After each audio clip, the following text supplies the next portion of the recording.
करिश्मा लालवानी आहे. माझे दर्जेने पढ़ांदी आहे. म्हणजे स्कूल जो नाव स्वामी सर्वानंद विद्या मंदिर आहे. मुंजी कविता आहे बांदर मलजी छठी पुराणी.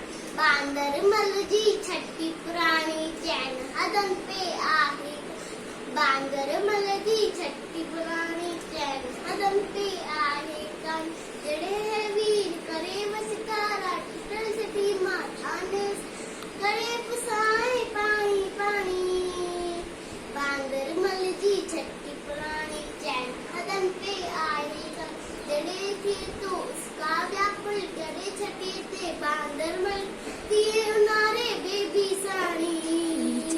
बांदर मलजी छठी पुरानी चैन हदन पे आहे. खुले रखी बंदूक बड़ाए कुछ तो आए खूब बता अरे पेके वर्जा गरगी लानी. बांदर मलजी छठी पुरानी चैन हदन पे आहे. गानी बांदर मलजी छठी पुरानी चैन हदन पे आहे.